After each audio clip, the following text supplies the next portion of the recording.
Puissat. Merci, Monsieur le Président. Merci, Monsieur le Ministre, de prendre le relais de votre collègue à la transition écologique et à la cohésion des territoires, puisqu'effectivement, ma question porte sur la rédaction du décret tertiaire, qui est certes un décret vertueux, mais qui n'est pas posé sans poser des difficultés aux communes qui doivent le mettre en application, puisque les collectivités doivent d'ici 2030 réduire d'au moins 40% la consommation d'énergie finale de leurs bâtiments de plus de 1000 m². Vous le savez, Monsieur le Ministre, pour ce faire, elles ont plusieurs solutions, dont celle de la production d'énergie renouvelable grâce à des panneaux photovoltaïques installés sur le bâtiment. Or, un certain nombre de collectivités se heurtent à des difficultés, dont celle de Vienne-Condrieu agglomération en Isère, puisqu'effectivement, la formulation actuelle du décret tertiaire pose des difficultés, puisque cette formulation permet la prise en compte de la production d'énergie renouvelable dans les objectifs à atteindre qu'à partir des investissements réalisés en autoconsommation seule. Cela veut donc dire, Monsieur le Ministre, qu'il n'y a pas la possibilité d'avoir un tiers investisseur qui puisse venir installer des panneaux photovoltaïques et que cette consommation, enfin cette production, soit prise en compte dans le cadre de ce décret. J'imagine que la commune de Vienne en Isère et que l'agglomération de Vienne en Isère n'est pas la seule des collectivités à avoir ce type de difficultés. Nous avons demandé à plusieurs reprises à ce qu'on puisse effectivement réécrire ce décret tertiaire pour de façon vertueuse intégrer la possibilité d'avoir un tiers investisseur. Cette reformulation ne coûte guère. Est-ce que cette reformulation est prévue et à quel délai? Merci, Monsieur le Ministre. Merci, Monsieur le Ministre. Merci, Monsieur le Président, Mesdames et Messieurs les sénateurs, Madame la sénatrice Puissat. En France, le dispositif d'action de réduction des consommations d'énergie dans les bâtiments à usage tertiaire vise à réduire de moitié la consommation énergétique finale d'ici 2040, qu'elle soit d'origine renouvelable ou non renouvelable.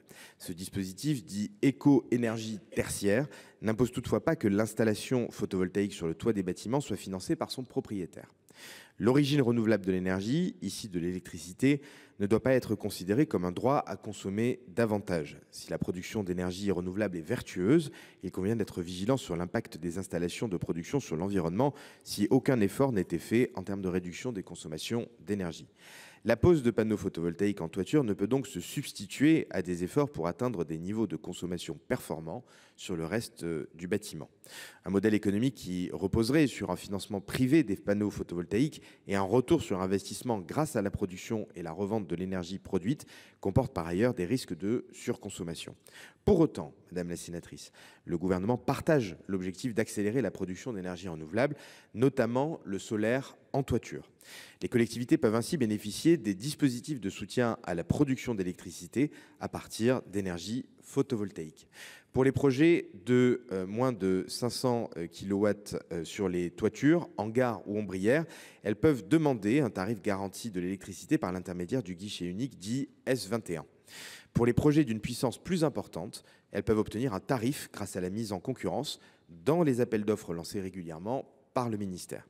Ces collectivités peuvent également bénéficier d'une prime à l'autoconsommation si le développement du photovoltaïque s'inscrit dans une logique de réponse à un besoin de consommation territoriale.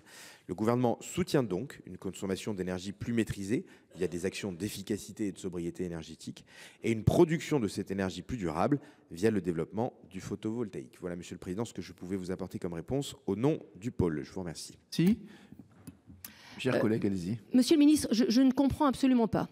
Nous avons tous comme objectif, effectivement, que les bâtiments publics puissent effectivement réduire leur consommation.